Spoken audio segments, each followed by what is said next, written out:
Good morning, everyone. Did you guys think I was not going to make it again today? Well, I'm here, and hopefully, you guys can hear me. Um, Somebody could give me a little bit of a sound check, make sure it's all good. Give me a hands up. Yeah, baby, here we go, guys. It's 10:31 in the morning, January the 26th. Happy Sunday, Sunday mornings with Gary. I would ask that you invite your family, your friends, your enemies. Um, what I'm doing here, for me, it's really, really important. I cannot tell you how much time I spend actually thinking about doing this. It's quite interesting for me, and it's been a really a very interesting experience for me doing this. I had no idea when I started doing this, I think 16 weeks ago, that I would um, that I would be so interested in this actually. And that like I'm the one getting huge dividends from this, and hopefully other people are getting helped also. Um, just for you, while we're warming up here and getting people in the room, whether you're listening on video or you're listening on audio, I would really encourage you to. Look. I started doing this because I was very critical. I started doing something. If I am critical of something, um, I am going to look at areas in my life where I am not either doing enough or I'm contributing to that very problem. It's really a cool red flag for me to watch out when I start getting critical of other people or other institutions or the way things are in life. I have decided that I'm going to move into action and figure out, am I contributing to this problem that I can notice? Excuse me. Or am I just not doing something that I should be doing? And I found myself 16 or 18 weeks ago, one Saturday night. For you that haven't heard this story, um, I was finding myself quite alone, which I've had to. By the way, I've had to take a lot of time understanding the difference between being alone and being lonely. They are really, really, really different things. I think I have confused being lonely and being alone for a long time. Um, probably ever since I was a kid. And it's taken me quite a few years, decades, in fact, to embrace my aloneness,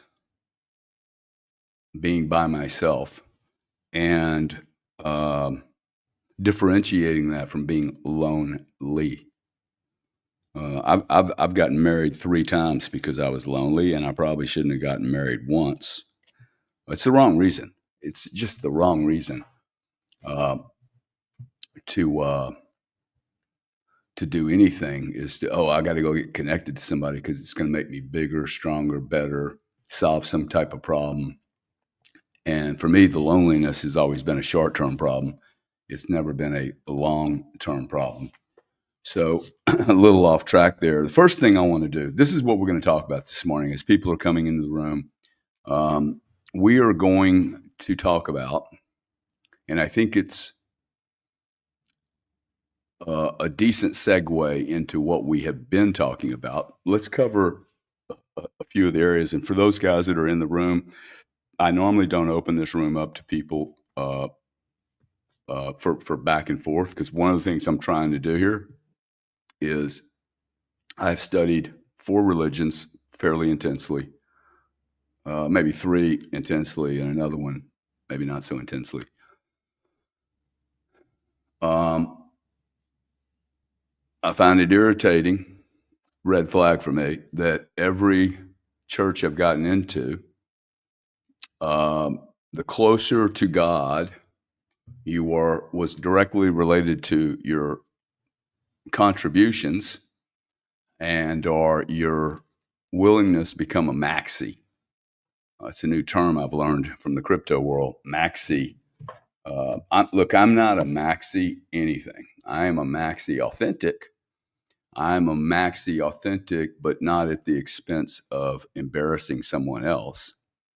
I'm a maxi. Hey, I'm Gary Cardone. There's only one Gary Cardone in the world. Um, these are the cards I've been dealt. So, like, this is all I got, and I need to understand me. Uh, get off his left. I don't understand what that means. Um, uh, I, I think it's the only thing I really have, right? Is I am a unique, one of a kind. So are you. So is Crypto Billy, Nathan Graham, Nicola, Pamela Voom, Sat Stacker, all you guys in here, okay? Big Chief Energy, Alfred Rostamian, Bomber, Giovanni, Okay Now, Luminous, like all you guys are unique, unmutable or immutable geniuses. Like, I really believe that. I have never met anyone that was not at some level a genius, but most people never discover it. And this is why I want to talk about the three things today that I think are really essential in wrapping up who, what did we start with? We started 14, 15 weeks ago with I am. Okay. I think it's the two most powerful words in the world. I am.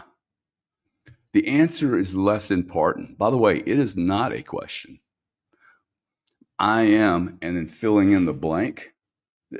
That's not really the goal. The goal is I am. Once you understand that I am, there is no us is, Grant and I are. No, it's I am.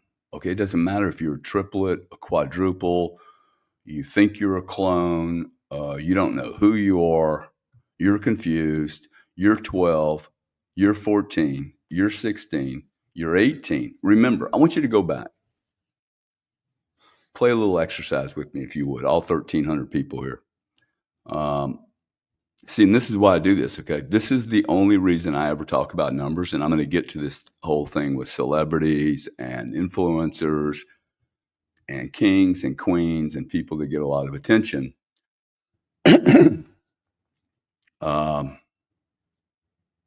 Yeah, no place. Maxi authentic. See, maxi authentic, but I don't have to go be maxi authentic and hurt other people. For instance, let's say I have a sexual proclivity toward other men, which I don't. My whole issue with that whole dealio is, oh, thank you very much, by the way, ma'am. God bless you, Gary. This is great. You guys follow Masashi, okay? She's a nice person. She admires something when she sees it and she says it. That is really important, okay? It is so easy to be critical, but to be admirational, to be admiring of another person's actions, and then to say it, and then to spread the goodwill about it. This is positive, okay? It's so much easier, and you're going to feel better about yourself, especially when you find something that's attempting to be responsible, attempting to be credible, and doing the best they can, and not pretending to be perfect. By no means am I perfect. But as I was sitting around and probably painting one day, feeling empty, these things, I'm going to just keep writing these little words, emptiness, okay? That is an indicator to me when I'm empty, when I am feeling lonely, and the truth is I'm just alone. I don't think I think what I need to do is embrace that emptiness, embrace the emptiness that no one really talks about. Most certainly, rich people, successful people, people that other people put on a pedestal, which I do not want to be put on a pedestal. That is a horrible thing to do to a human being. Put anyone on a pedestal. Okay, one, it's horrible that you would put someone else on a pedestal.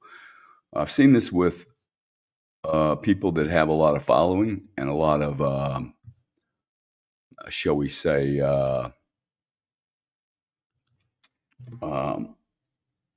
notoriety or celebrity or whatever they. I notice that people.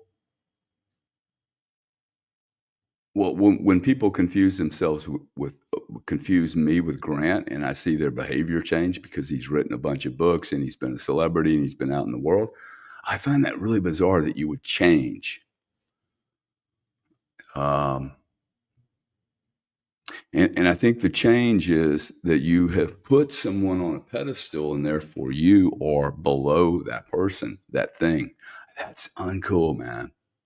It's really I think it's really dangerous. That's I think it's dangerous to the person you're putting up on the pedestal because that's a very addictive dopamine hit. Um, and also think it's damaging to you and to anyone that's watching you. Imagine if your kids are watching you adulate.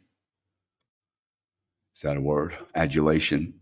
This has been one of my concerns for becoming, especially on the video. I think I'm scared of the adulation. I've seen very few people not get intoxicated by it. Very, very few people not get corrupted by adulation. So we started last 14 or 15 weeks. And for you guys that have never been here and you see me bouncing around on my topics, I don't prepare for this. I mean, I do prepare a lot mentally, but I make very few notes. This is what we're talking about today. Those that have not been in this room that do follow me or don't follow me or interested, I would encourage you to get a notepad. I make a lot of notes. I will make this whole thing will be filled up, and I will keep this forever. I don't ever get rid of any of my notations or books. When I die, and I most certainly will one day, I would hope that my kids would be smart enough or somebody to reach out to them and go, hey, everything your dad wrote down, keep it. Okay. Like I've been writing down things for my whole life. I don't know where all of it is, but they'll find it. It's the only thing worth keeping. Okay. Is this stuff, Bitcoin and the notes and maybe some of the art. So I'm sitting around 16 weeks ago, feeling empty. And I'm like, I really wish I had a church to go to, that I could dig, that I could go into, and there's cool people. And instead of me, you know what I did? I literally lit up a room at 10:30 one morning. I said, I'm going to just do my own church. And 1,000 people showed up. No advertisement, no promotion. By the way, I have never used my brother. I fired a guy that worked for me a year and a half ago because I told him, do not ever buy any advertising. And they were freaked out. This was a media team. And he's like, hey, what do you mean? I said, don't ever buy any advertising. I want to see if I can do this organically without any boost, without any energy. No, don't call my brother up and ask for his 3 million followers. I've never done that. I've had him on my spaces a few times. If he wants to introduce me to the whole world, awesome. But I will not ask anyone to try to push this. Okay. To me, I wanted to understand the organic nature of this. I have zero interest in the numbers of people. What I am interested in is, wow, 1,800 people are in this room right now. No advertisement. I've been doing this 16 or 17 weeks. My whole business life has been built on supply and demand. Literally one question. In this field, does supply exceed demand or does demand exceed supply? literally that is all I have ever done in my entire life. If it doesn't have a massive tilting, I'm probably not going to play the game. I look for big old gaps where even a dumb guy like me can walk into the market, put a little money to work, put a little energy to work, and I start to test a thesis of the supply and demand in, imbalance, and that is where I shine. I shine in an area where there is too much supply or too much demand, and fill that gap. Here's the gap. It doesn't have to be business. If you're an artist and you're looking around going, wow, there's no still work being done anymore, or whatever area that's got a gap, go fill that gap. Okay. You noticed it. Don't wait around for somebody else to notice it. How many great ideas, 2,000 people in the room, how many great ideas has the 2,000 people sitting in this room? Let's assume they're all like 40. Let's assume that 35 years old, 2,000 people, we have what, 700,000 hours. No, 700,000 years. Is that right? 70,000 years, 35, 2,000. 700,000 years of thoughts, images, imagination, ideas. Oh, wow, look at that big gap. How many of you have had a great idea and didn't move on it? Oops. A lot. In fact, could you just put in the comments right here? Did you have a great idea? Don't need to hear what it is, but did you have a great idea and not move on it? Or have you seen someone else with a great idea and you thought it was insane? They moved on it and they did extremely well from it. So this conversation today, here I am 48 minutes in, 18 minutes into this thing, and I'll finally tell you what the conversation is going to be about. It's going to be about responsibility. It's going to be about transparency and authenticity. Okay. Transparency, authenticity, and responsibility. All three areas, I think, are a massive shortage of supply. Almost an infinitely massive shortage of supply. Okay, let me just say that one time again. I believe responsibility up until about 10 days ago was at an all-time low on planet Earth. I think authenticity has been at an all-time low for 30 years. Just, it's zero, near zero. Okay. If you have enough authentic people in your life, if you're authentic, in fact, let me ask you this question. In the comments again, we'll have a lot of comments on this one. How would you rate yourself in terms of authenticity? 1 to 10. Okay. Let's just play a little game here. Let's make sure we're all on the same page. Okay. Let's go look up the word authenticity. In fact, maybe I'll just smash it here on the, let's see if I can do this. Can I present? Share the screen. Here we go. There you go. I just popped up Grok. Oh, by the way, for all of you, I have canceled my Chat GBT or GBT OpenAI. What's the guy's name? Sam Altman. Ran into him at the Washington thing. Got a very negative vibe from the cat. Now, that doesn't mean it's right or wrong, but for me, I get a negative vibe. I'm like, whoa. It wasn't about the negative vibe. It is about this 27-year-old kid who his family is investigating. He evidently was a whistleblower and ended up shooting himself from the back of the head. I don't know how you get a gun into the back of your head to do that. I'm pretty sure that if you're going to kill yourself, why bother destroying your shoulder and just shoot yourself in the front of the head or the throat or wherever. But like, it doesn't make sense to me that in 14 minutes you would have an autopsy done. So until that public company, who is for profit now, I understand, until that company actually has a proper investigation and they clear it up, too much smoke for me. So I chose, and I continue to choose, to stop doing business with people who are not good people. Okay. And I'm not saying they're bad people. I'm just saying, hey, there's some noise here, and I think an investigation would be appropriate. They're a public company, okay? Like it's just ridiculous. How do I make this bigger? Okay, so you guys can see this. Authenticity. Let's get back to the subject. Remember, we started our little journey here, however long this little church is going to go. Oh, uh, okay, I'll get to I'll get to where I'm going. Authenticity involves being true to one's. This is Grok, so could you can do your own definition. Involves being true to one's own personality, spirit, or character. Notice how they start out. Involves being true to one's own personality, spirit, or character. It has nothing to do with anyone else, despite external pressures to conform.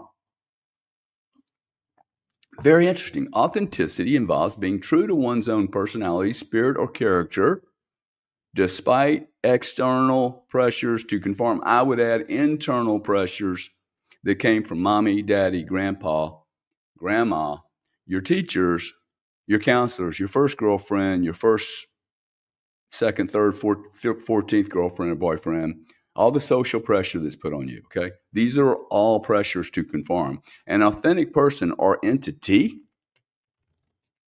Sam Bankman-Fried, Sam Altman, an entity like Chat, OpenAI, acts in accordance with their true nature, beliefs, feelings, rather than pretending or acting for effect. Now, there's been a lot of recent upset in the crypto community from particular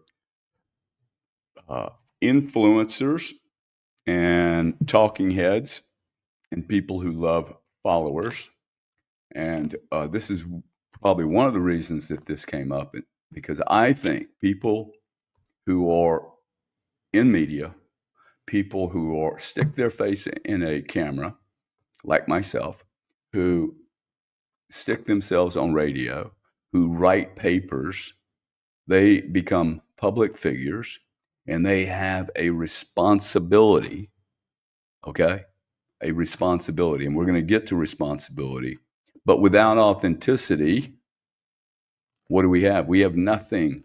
We can't be responsible if we have no authenticity. If I do not know who I am, truly to my own personality, if I am a broken 60-year-old man because I was not willing to do the work that I should have done in high school or college or in junior high, if my parents gave me too much attention and said that I was a perfect child and never spanked me, never corrected me, never disciplined me, my authenticity is just off the rails, unbridled, irresponsible, without kind of understanding of the impact I am making on other people. If I've been a spoiled little brat my whole life, I'm going to be a spoiled brat as an adult. I'm going to be, if I have been a bully, I will continue to be a bully until I am pushed back, stopped, slapped down, beaten into submission. And that is the only way you handle a bully. If I am a victim of bullying when I was a kid and I never confronted it, I have a lot of work to do, okay? I'm a damaged product, dude. And, guess where bullies come from? Bullies come from people who were bullied, usually.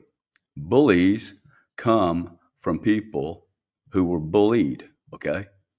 They've been abused, violently offended, controlled, managed, and that's the only tool they know how to use, okay, is to, try to harm someone else.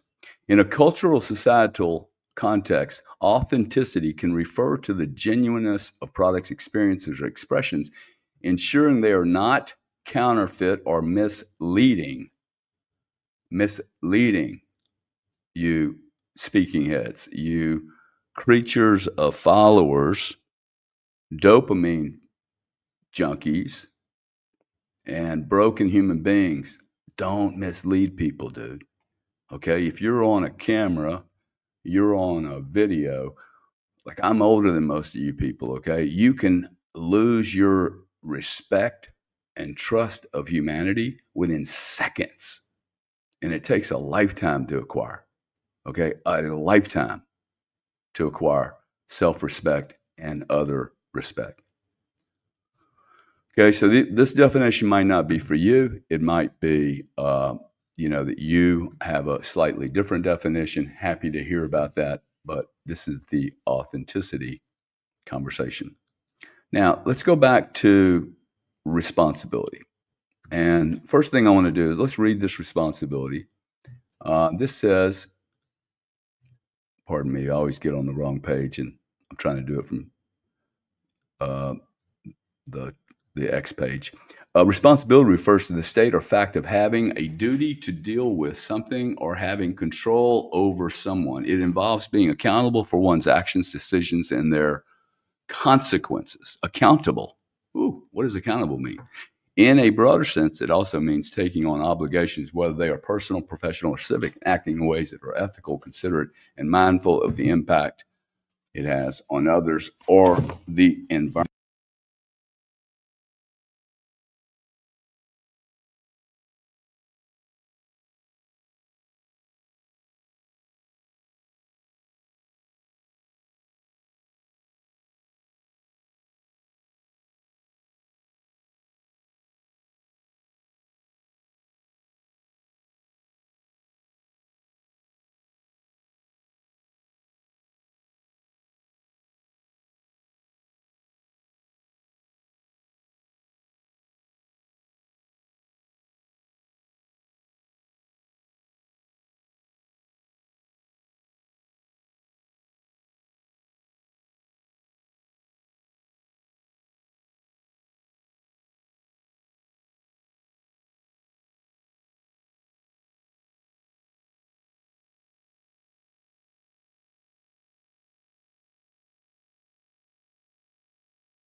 Huh, don't know what that happened. Okay, let's see. 10:57, 1 minute. You guys can hear me now? Awesome. Sounds good now, guys?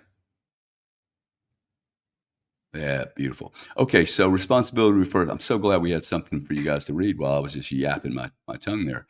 Um, okay, so responsibility. Okay, if I see something and don't do anything about it, am I responsible? Am I authentic? Oh no, I'm not. Right? Oh, this celebrity over here, this guy that's well known, liked by 100,000 people, and I see the guy committing bullshit, and I don't call it out, dude, I am part of the problem. Now, I'm not talking about being, a crazy Nazi and, hey, that guy's not cleaning a street, or, hey, let's report. I'm not talking about being a what's the word for it? A rat think. Okay. I don't believe in rat thinks. Dude, I believe if you're part of a club, team, now, if you see your team doing something that is inappropriate. For instance, I worked for a public company once, and I got so uncomfortable with how we were sharing our public, the transparency um, of authentic accounting. I had to sell all my stock and leave, man. I was unwilling. I was making 7 million a year, and I'm not bragging about it, but like sometimes you have to walk away from a lot to be authentic and responsible. And being responsible and authentic, do you see how they're linked? Okay, because let's say I'm gonna just pick Marianne Simpson's here, and she is let's say she's really, you know, she has a lot of problems that I know about. Yet she's on these shows and she's talking about how great she is, or she's made all this money. Um, and My first point of contact would be to contact her and go, "Hey, I'm seeing some inconsistencies that don't make any sense. I'd like to see you like maybe straighten those up."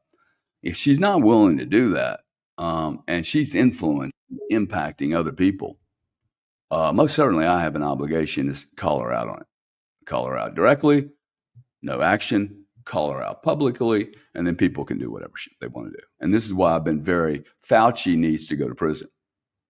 Until Fauci goes to prison, we are not safe.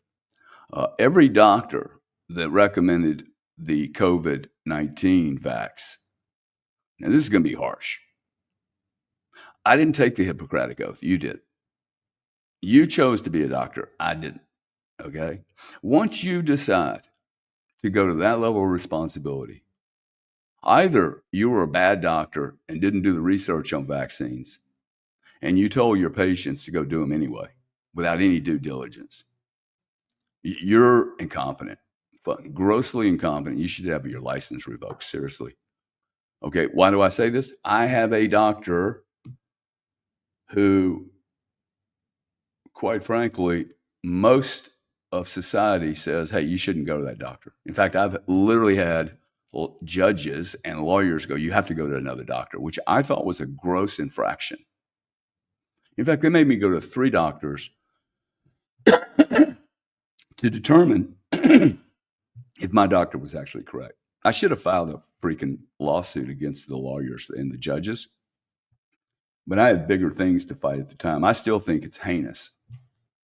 The judge can look at a doctor, or lawyers can look at a doctor and make a decision as to whether or not they're valid enough. This doctor told me never to take the vaccine. It was utter bullshit. Okay, utter bullshit. He's probably 20 years younger than me. The sad thing is, he told every one of his patients exactly the same thing. I saw him just a week ago. He told me over 52% of the people that he told not to take the vaccine took it anyway.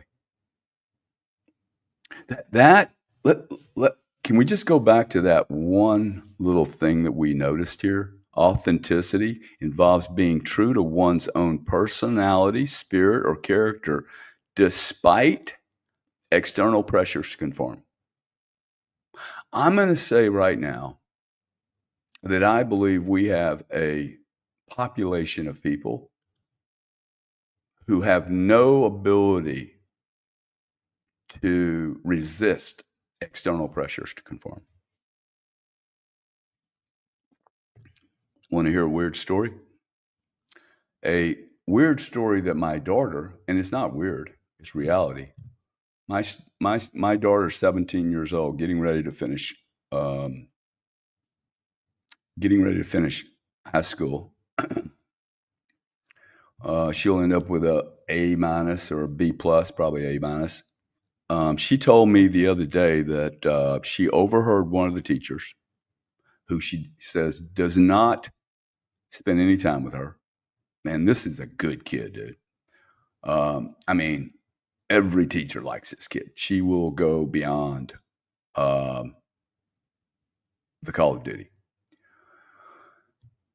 She heard her teacher, who she doesn't like, and she's not somebody that doesn't like people easily, that there are students in her room that she knows voted for Trump, and she just can't get comfortable with him. Wow. Same teacher that took off 3 days after the election for a mental health week. Okay. Now, I would love my daughter to go in there and slap this teacher silly. This is what I would have done. This is why I went to the principal like 16 times in high school, because I was unwilling to put up with this shit. I would call people out on this crap. I probably kept my mouth shut half the time, and I shouldn't have. Look, I think we all need to open our damn mouth. Okay, the problem is many of the people that need to open their mouth actually need to open a book first. And we need to review, and you need to study yourself, in my opinion. This authenticity thing is about yourself, right? Acts in accordance with your true nature. I believe God, the universe, whatever got me here. I believe that I was put here for a specific reason, man. For sure, put here for a specific reason. If I wasn't put here for a specific reason, then why do I feel guilty when I commit mayhem and sin and crime? If I didn't have this little guilt thing, I'd probably just go out and, have sex 6 times a week with different people, not care, not do anything, use drugs, hang out with degenerates, right? But I don't. I don't because I feel bad after I do it. So that means that at my very core, I must be good. And I believe that what most people do when they get off center, when they get off their post, when they get irresponsible, they're coping, man. They are coping.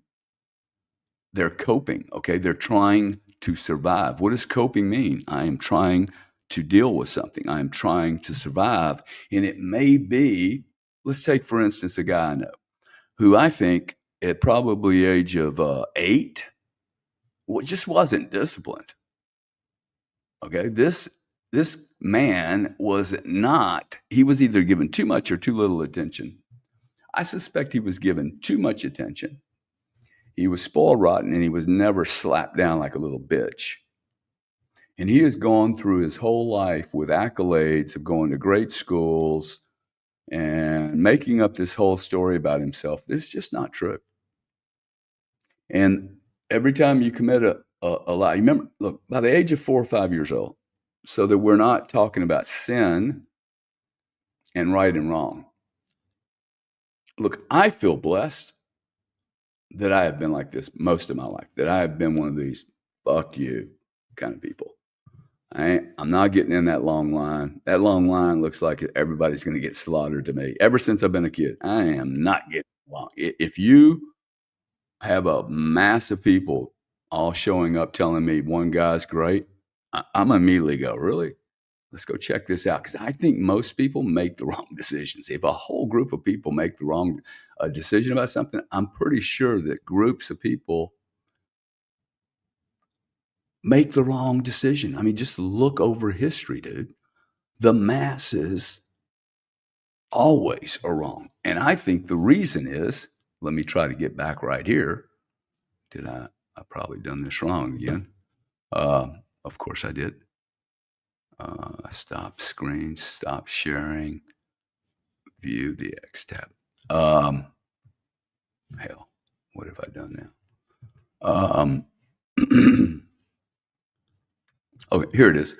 Remember this authenticity? It says, an authentic person or entity acts in accordance with their true nature or effect, spirit or character, despite external pressures to conform. When you were 13 years old, I guarantee you have conformed. You're a teenager, man. You're trying to figure out what's right and wrong. Your parents have told you certain things.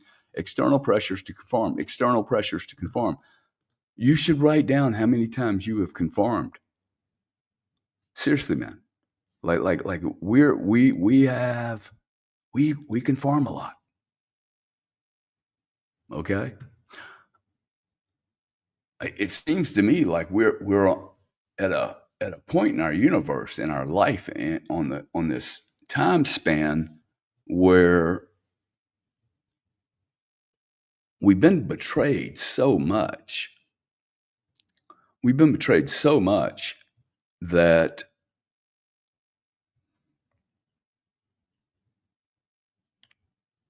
and we've been taught to conform so much that I think people are like, I think this is an era now where people are going to greatly value the supply and demand problem. Not enough authenticity. Not enough authenticity. See, Moral Firm here says, hey, social external pressure is the hardest pressure. Actually, I disagree with you. I do agree that you're right. I think it's the second hardest pressure. See, especially for the young people here, if there's some young people in here, in fact, I would like everyone to just repost how old you are. That gives me an idea. How old are you? I'd like everybody to tell me how old they are in the comments.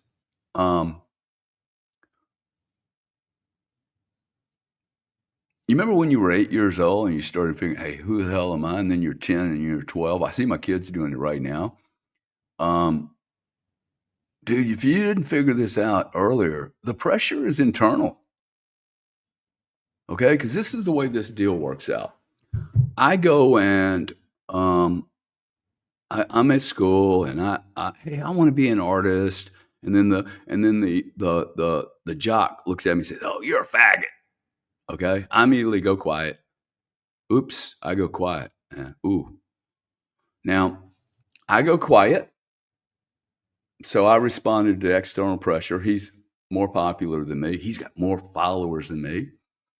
I go quiet and I put down the art because I wanna be an athlete now. Because, like, when you're 12 and 8 years old, you have no clue who you are, dude. In fact, we got Rod in here, 53, Big Chief's 41, we got 46-year-old, 35, 26, 29, 54, 55, 25, 56, 40, 49, 40, 43, 61, 59, 59, 55, 58, 57, 22, 48, 57, 56, 33, 41, 39. Wow. Okay. Moral firm is 39 years old. Okay. So, and he's saying it's the hardest pressure. The most difficult pressure is the moment you respond to that external pressure, you have just created massive conflict internally.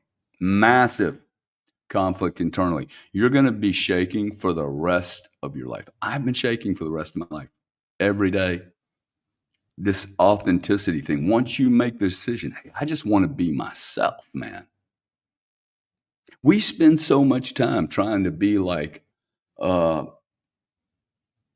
Barack Obama or Joe Namath or Joe Brady or Anthony Hopkins or Brad Pitt or Jennifer Aniston. Like, how many of you guys wanted to be like Diddy? Dude, if you wanted to be like a Diddy or a rapper or anyone like that, like, I'm sad for you, dude. Your game should have been upped a lot, man. These are, you don't want to be me. Dude, I hardly want to be me. It's a hard thing to be me, much less me, and then I'm going to pretend to be someone else. It's impossible for me to be me. I have spent a huge amount of time, energy, and money, and it's probably paying off now in my later years. Most certainly, it's paying off for other people. As long as I'm expressive, okay? Am I being responsible if I hide in a closet? Am I being responsible if I hide behind, and I'm not slamming anyone, but am I being fully responsible if I use the word G2158 Bitcoin and no face? I actually am not scared of being known here. I'm scared of getting addicted to people liking me and referring to me, and they post something nice about me and I go, "Ooh, that's nice. I like that." And then somebody else posts something, "Ooh, I don't like that." Okay, well, they're just tagging into my ego and my dopamine. But much prefer nice things. I remember being in church when I was 6 or 7 years old. For you guys that have not heard this story, in fact, for those that have heard the story, um, I can't tell you how big of a story this is, okay? So I don't mean to bore you, but I was literally couldn't have been 6 or no more than 7. I was sitting in a really, really, Catholic church.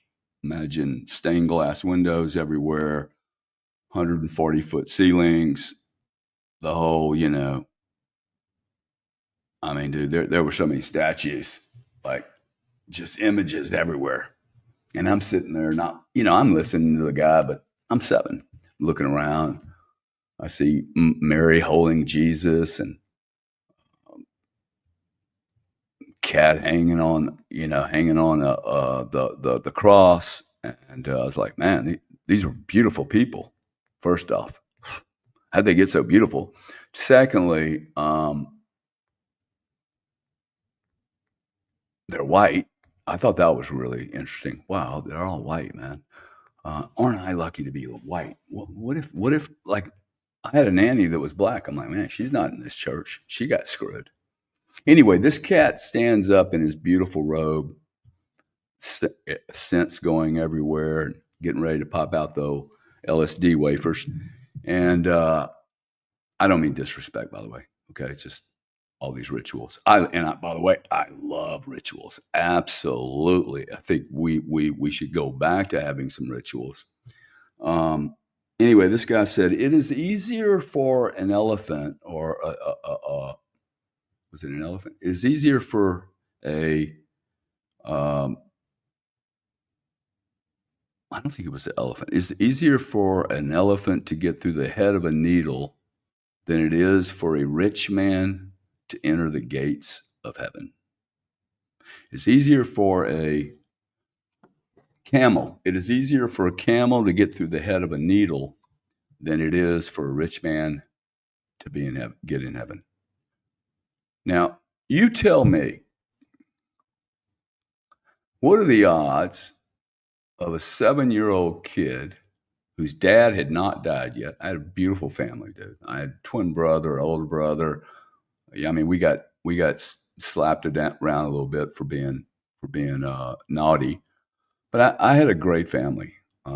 Middle class, never wanted anything. Why would a 7-year-old kid listen to that comment? It is easier for a camel to get through the head of a needle. I'd never seen a camel. Than it is for a rich man to get into the gates of heaven. One thing that I even remembered it. Two, that it hit me like a shockwave in my chest. And I said at that very moment, this will be my life challenge. In fact, the memory was, oh, wow, I am going to have this challenge. I am going to choose great wealth over heaven, or I'm going to choose heaven over great wealth. I literally decided at that moment that I would never fall prey to this quote, this truth. I think it's actually a truth. And it terrified me. I was like, oh, I do not want to be that prostitute. I don't want to be a whore. Okay. And I've used this term before, and it does really elicit a lot of response. People going, well, I'm not a prostitute. I think there's a lot of levels of prostitution.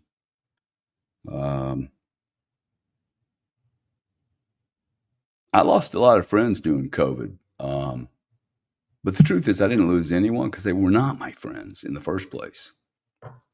They weren't really. You don't lose friendship over anything.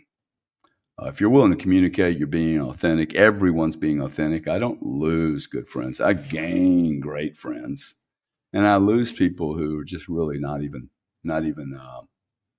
It's not worthy, right? Like, it's not worth the time.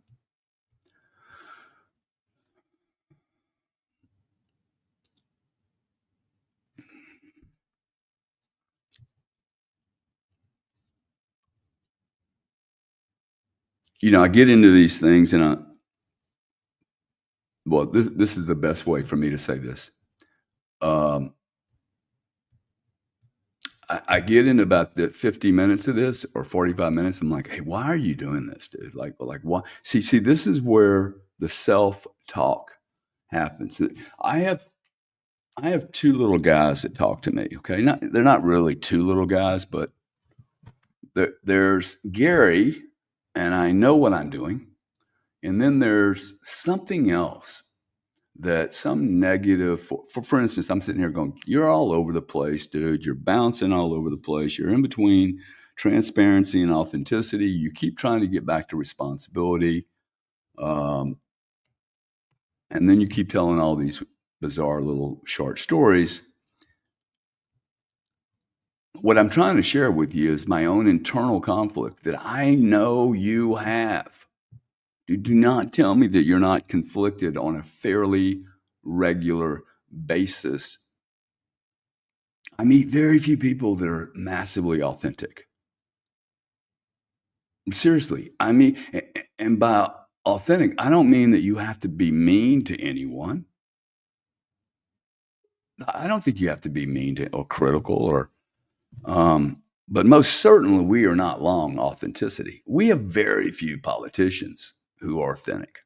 Authentic. I think actually if you're a politician and you move into being like the most ultra authentic human being on planet Earth, you're going to get voted in by somebody.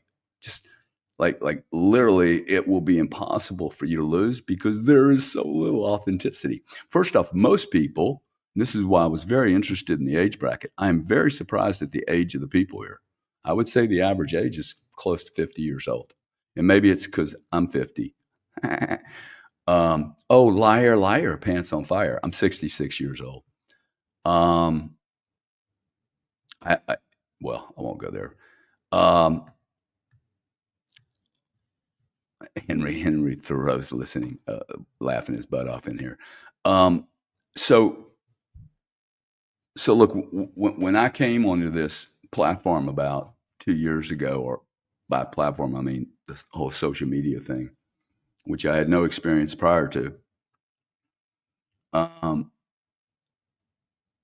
I was aghast at the kind of meetings that were going on in these social environments. They seemed like they were more like Housewives of Beverly Hills and Teterboro, New Jersey. You know those shows that everybody got into before COVID.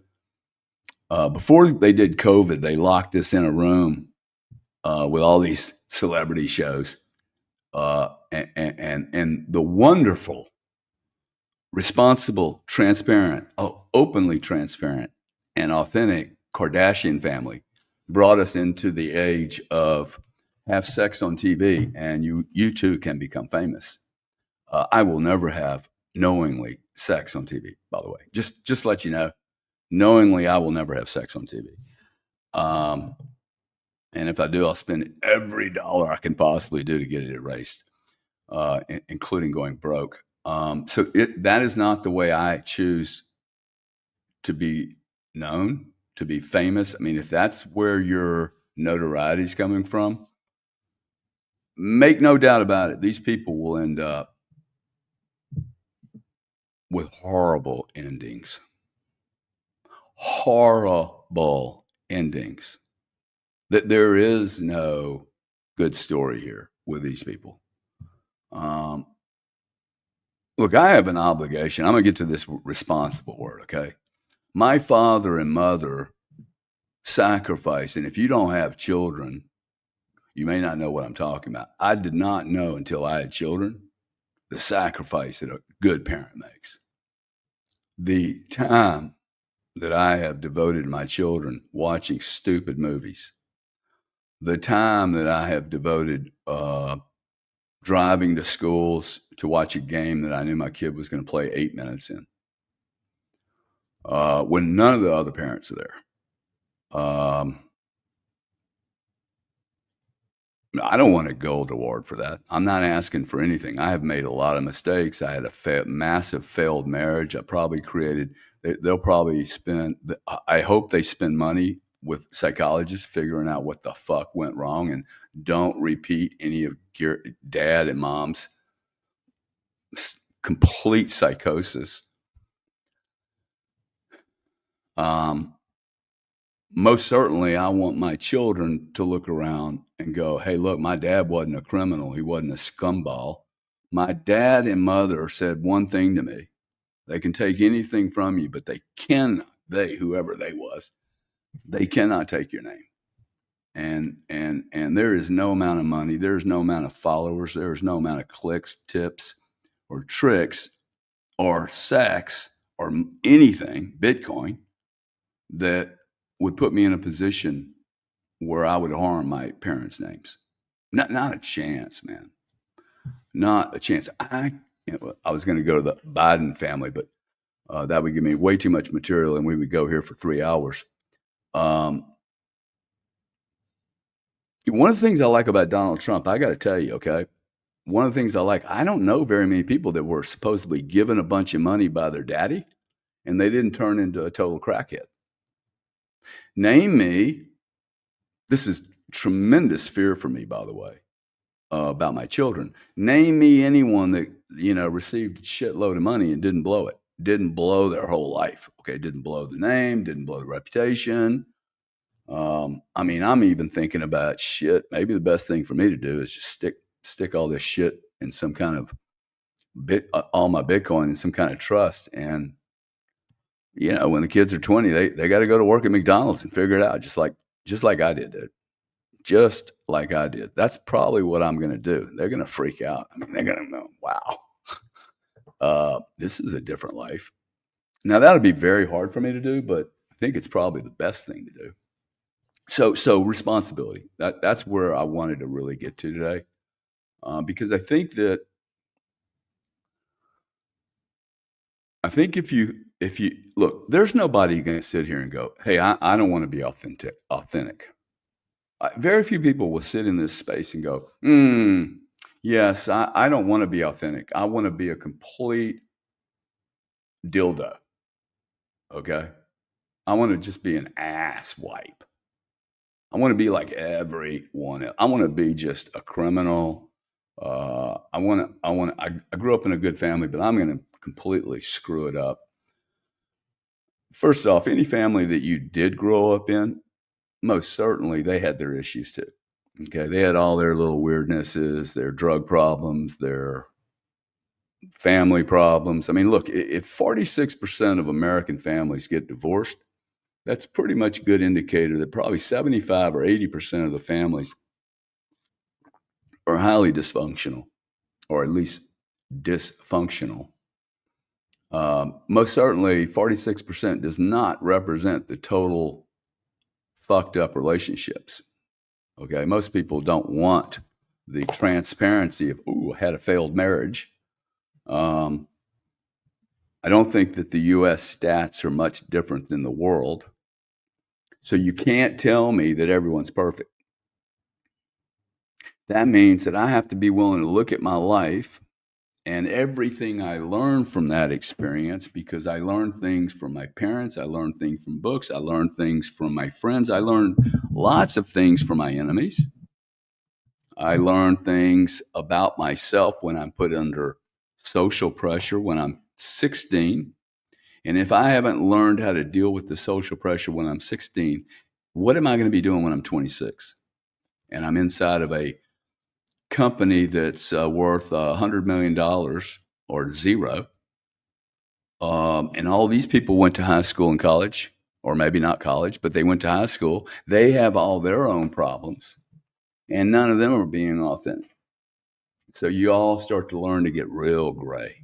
Gray is boring, I got to tell you, okay? My problem with women is that I like really exciting people. I end up, just getting attracted to people that are exciting. And I mean, most certainly, I don't want boring. That's a drag, man. Boring is a drag. Life should be exciting. I understand that I read something today by a gentleman, and he said that he believes 2.5% of the population is really straight up good people. I think 2.5% of the population is psychotic. Makes sense, though. Could both of us be right? Okay. Could both of us be right? I think so. A bell curve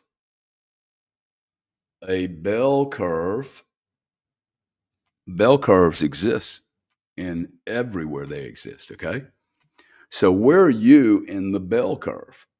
Okay. If 2.5% of the population, that is 400 million people, dude. Psychotic. I mean, deeply psychotic. Fucking crazy as shit. Don't care. We'll burn churches down. We'll burn governments down. We'll burn everything down. They don't like creation. Well, I actually believe the other 2.5% sitting over here, dude, they're awesome people. Awesome.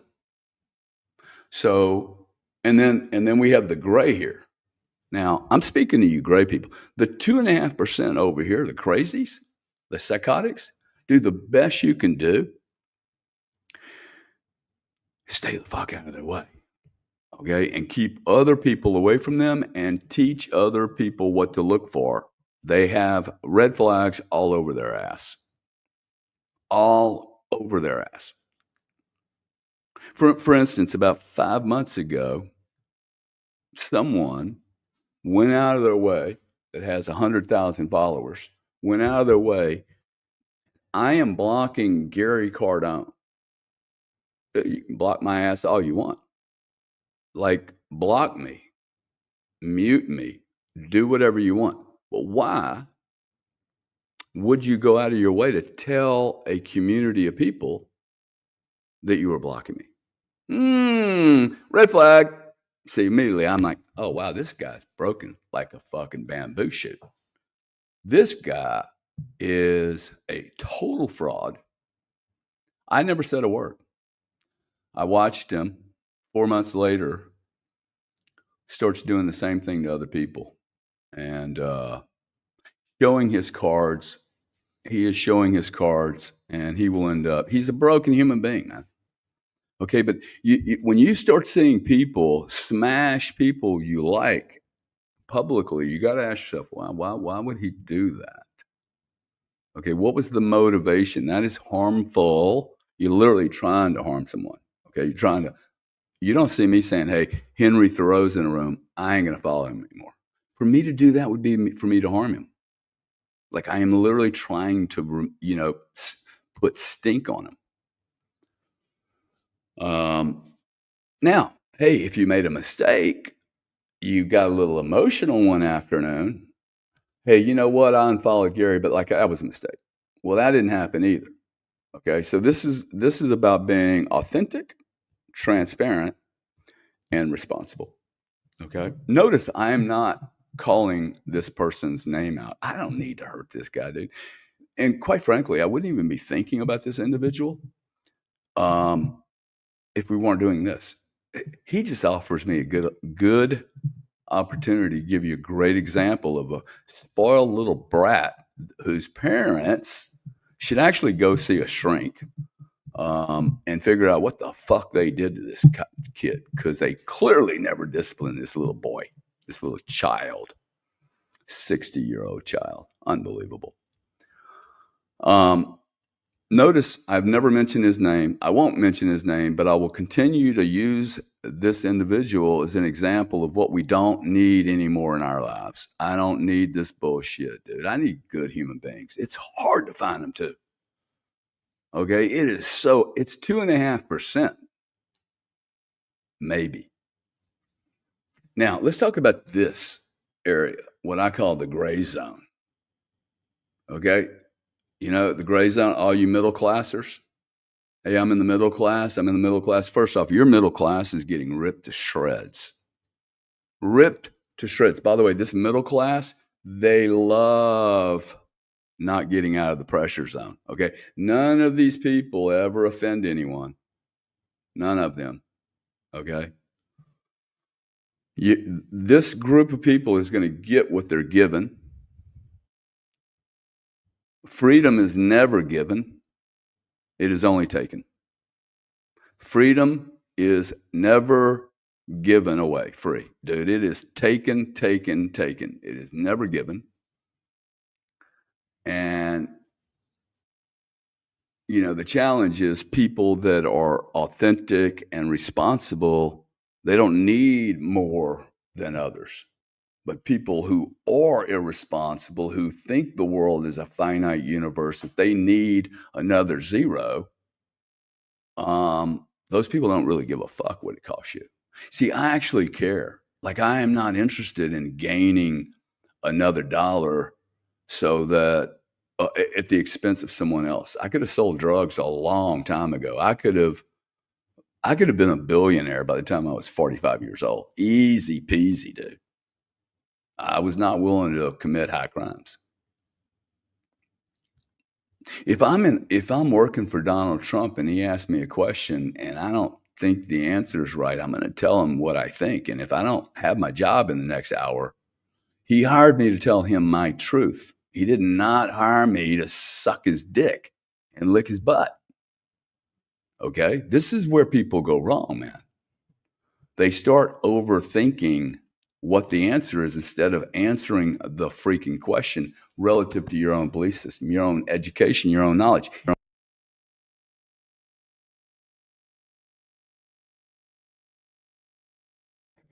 I start stroking my, y'all can hear me now, right? I start stroking my little microphone. I get excited and I must unplug it. Hey, you try doing this and not holding on to something. Okay, so I think so. Let me get positive here. Well, actually, let me get real positive. Last Sunday, I'm sure a bunch of people showed up, right? 10:30 in the morning. At 3 or 4 o'clock in the morning, I was getting back to my hotel. I want to acknowledge that I was irresponsible, that I made a commitment on a Sunday morning at 10:30, and I didn't show up. I didn't show up. I didn't tell you guys I wasn't going to show up. At 10 a.m., probably 9:30 in the morning, I was just crawling out of bed going, damn, I don't even know what day it is. I drank too much the night before, not stupid amounts, but I did drink probably. Me and another guy from the Middle East hung out. He's my age, hung out till 3 o'clock in the morning, just being little children. And literally, on Monday, I tell the guys I'm with, hey man, I gotta go to my Sunday morning meeting. And the lady looked at me and said, dude, Sunday was yesterday. So the whole Washington thing was so crazy. I just completely missed it. I want to say I'm sorry. Okay, not that so I don't use the word sorry a lot. I think it's an overused word. I hate people saying they're sorry to me. I want to hear, hey, you know what? I made a mistake, dude. I will do everything I can never to make that happen again. And I did. I made a mistake. I was a little childish the night before. I really missed it. I really did miss it. And probably the reality is, look, I made a commitment to do this for the next however many Sundays where 1,000 people show up. I will be here. But I also didn't really consider, hey, I have a fairly busy life and I didn't know the inauguration, that kind of stuff. It's not a great excuse. I made a commitment. It's not your problem that I made a commitment and didn't tell you. So first thing is, bang, I screwed up. There's absolutely no reason that I screwed up, okay? And I'm not going to justify to rationalize it. I stayed out too late doing something I probably shouldn't have been doing. I didn't, well, whether I should have been doing it, I didn't do anything wrong or bad, but I didn't take into account the commitment I'd made to you guys. So that I'm wrong for. And there's no excuse for it. And it was a mistake. Okay. It was, look, it's just, if I can tell you that, if I can just come on here and go, dude, I had too many drinks. I was hanging out with a cat I really dig. He's probably going to be president of a Middle Eastern country. I mean, this kind of cat, right? And, but 5, 6, 7, 800 people show up. I mean, there's one guy here that's 52 years old. He brings his 18-year-old kid here every morning. I thought of you guys, man. I felt really bad, dude. Okay. So, I did. I felt bad. Now, I don't feel bad right now. I'm not going to die in my guilt. You know why? Because I just told you the truth. And now that's done. Now, my responsibility. Now notice what I did though. Last night I'm sitting here going, okay, what am I going to talk about? And I'm like, well, first off, you got to apologize for being for setting up a bunch of people and not following through, dude. First off. And I'm like, oh, that's the show. Because also this whole drama with crypto bros was going on. I'm like, oh, wow, this is all about responsibility. Oh, by the way, who thinks that it's funny because every now and then I'm like, man, when is this all going to come back to me legally? I can just imagine one day some lawyer going, Hey, by the way, we're suing you for influencer. I am not an influencer. If you are listening to anyone and they claim to be an influencer, I'm telling you right now, that is a red fucking flag. If people are interested in how many people follow them, red flag. If people are advertising how many people are following them, red flag, dude. Okay, I have no idea how many people follow me. I don't even. The only reason I know here is because it got a little button. I'm like, oh wow, 4,000 people, dude. That's pretty cool. That tells me there's 4,000 people that want to do good in the world. Otherwise, you wouldn't be here, dude. You'd be like, this is boring as shit. Like you'll find so many. If people don't like this room, dude, red flag. Seriously, okay? I'm doing no harm here. There's absolutely zero harm that I'm doing. So, and this is why I knew this cat was like a problem because I'm like, wow, you went out of your way to unfollow me. You find me a threat. I heard when I first started doing this, very interesting, someone I know quite well that is, a big figure, and they made the comment that, man, there's a lot of people, coming into the influencer space, and they're doing more than I am. And I was like, wow, that is very interesting because I think I'm going to listen to 8 to 15, 20, 30 people. Like I already follow 10 or 15 people. If you do one post that I like, a guy did it one the other day, 38-year-old guy. I immediately subscribed to him. I don't know, $5 or something, whatever he does. His post was awesome, dude. I'll pay $60 for that for a year. It was an awesome post. He listed down 20 things. I reposted the bloody thing. I don't know who the cat is. I can pretty much tell you, though, a bad human being does not make that post. He did, hey, here's the 20 things I learned at 38 that I wished I'd known at 28. I immediately sent a note and said, hey, how about we do a space together and I talk about the shit I learned at 48, 58. I ain't 68 yet. And we'll compare. Okay. But I'm telling you, I literally went back and said, if you follow one half of this young man's quotes of things to do, you will be a monster success. Just one half of them, you'll be a monster success. Immediately followed him, subscribed him for $5. I don't know if he'd have charged 50. Would I have paid 50? I don't know. But see, for me, I'm being responsible for feeding the garden. I want to feed the garden of love and goodness and help. Back to this celebrity guy that was like, man, I think he was talking about like, I don't know, the All In podcast, and then the guy down in Miami does all the gambling and crime stuff and has the big show that Mike Mack likes so much. What's his name? He's a non-American. Anyway, hey, hey, or how does he say? Okay, yeah, he says okay all the time. Can't remember his name. Anyway, this guy made a comment. He said, "Man, all these people are making, more impact than me." I'm like, wow, why do you see the world as a finite universe of good people? I don't think there's I think there's a massive shortage of authentic, honest people with a track record.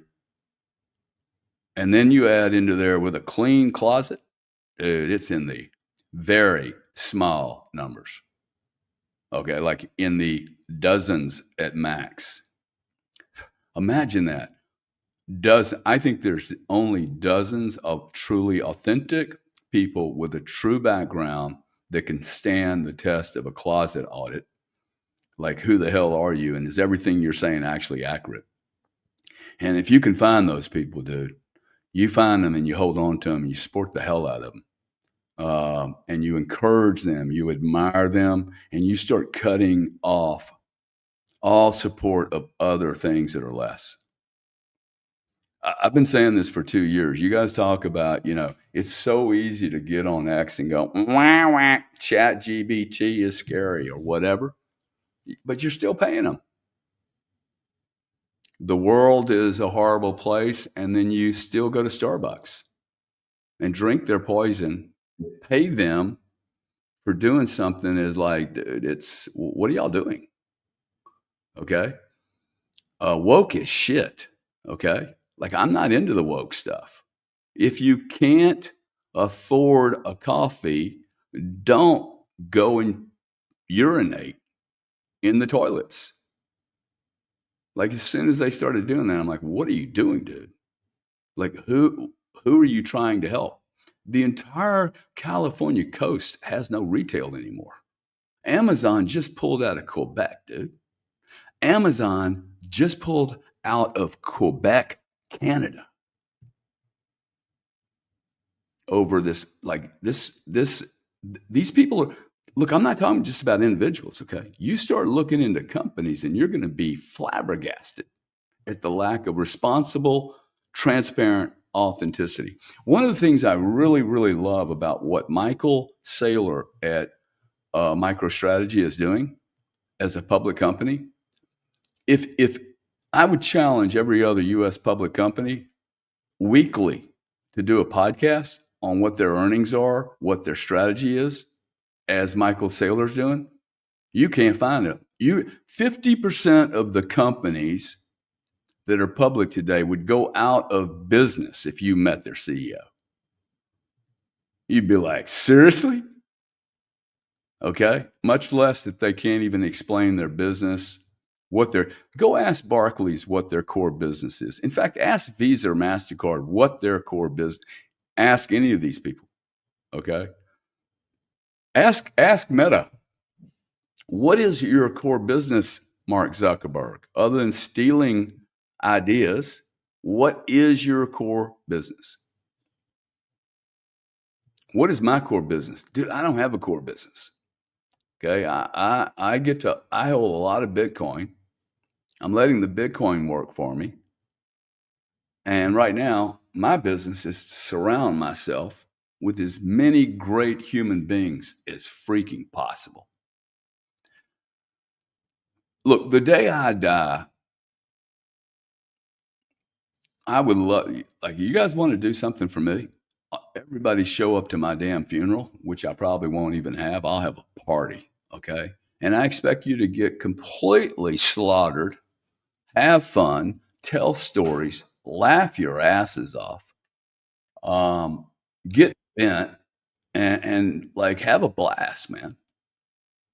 And do anything, like do something nice for someone.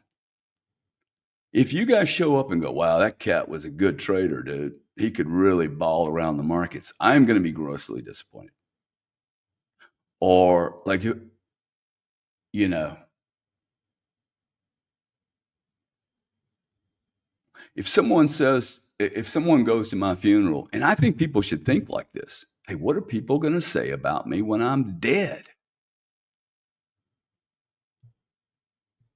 Maybe the answer, well, nobody's going to say anything. Why? Why, dude? Like, if you're my friend, um,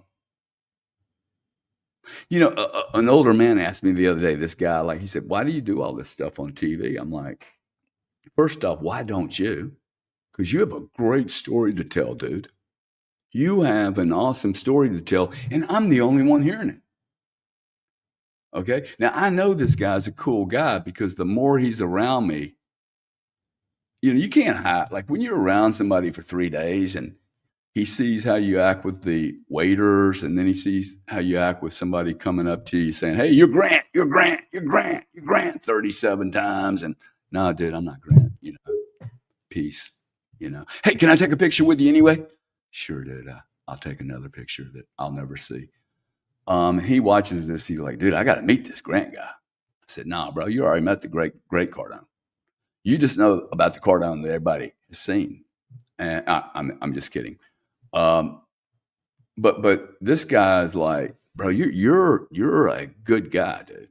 Now his ability to see who I actually am, this guy and I, as soon as we met, and there's not a lot of young people in here, 43, 32, But for anyone, well,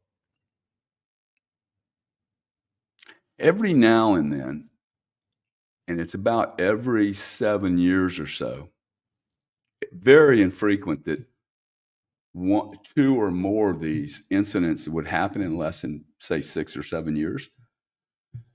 But every now and then, I go to an event, something happens, and someone, it's like a little butterfly coming through my life. Male, female, doesn't matter. I only noticed these people as females before, but now I realize, oh, wow, it's been males too. They come into my life. This guy's name is, well, I can't share his name with you because it's an odd name and you'd know it. But let's say Mr. A. I meet Mr. A in Tampa at an event I did not want to go to. The moment I sat down with him, I felt this unbelievable cool vibe, man. Couldn't really understand him well. He's got an accent. And that's the pot calling the kettle black, huh? He's got this accent. And I remember telling some people in England once, somebody in Scotland wanted to lead a program I was involved in. And I made the comment, I'm like, I can't, in front of 40 people. I said, hey, look, we cannot have Ian doing this. Ian's accent, Scottish accent, is so heavy, no one's going to freaking understand him. And all these Europeans looked at me and said, bro, you're the only one that can't understand him. See how egotistical, narcissistic, and myopic a human being could be? Literally 40 guys looked at me and went, bro, you're the one with the bloody accent. So perspective is everything, right? Where the hell am I? I am the alien. Let's make no mistake about it. I'm the odd guy. But back to the point of when I meet someone and immediately have this, wow, I really like this guy, and like, you know, it literally it's a very spiritual connection. I can't really explain it. The first thought in my mind, back to the social pressure, this internal pressures, no, you can't do that, dude. Warning, warning, warning, warning. Do not like anyone on immediate contact. Okay. Spray them with insecticide first. Okay. Poison them. Like literally everything in my universe is going, bro, it can't be this easy. Okay. You could not have just run into somebody from the Middle East and now you're going to fall in love with the guy. Like, oh, wow, I really like this guy. But here, like 18 weeks later, man, you see our text. Thank you, my friend. You know, it's just so my point is, and again, I'm sorry because I'm such a chaotic speaker. And in 6 minutes, we're going to open the room. I've never done this because we got a lot of people on video and see how that goes. I just have one rule, and we'll talk about that rule in a second.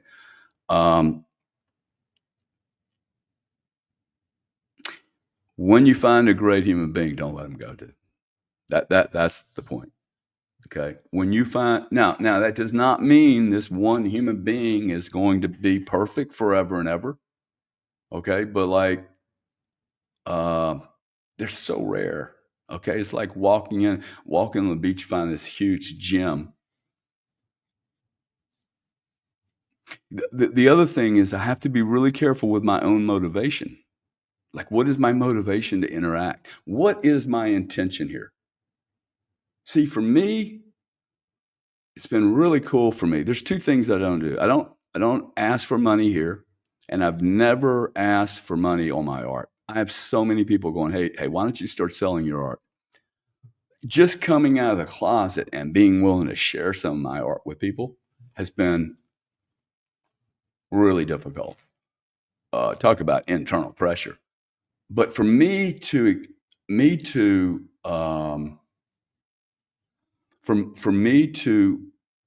infuse money and business into this or into my art, it would confuse the situation for me. My motivation might get altered.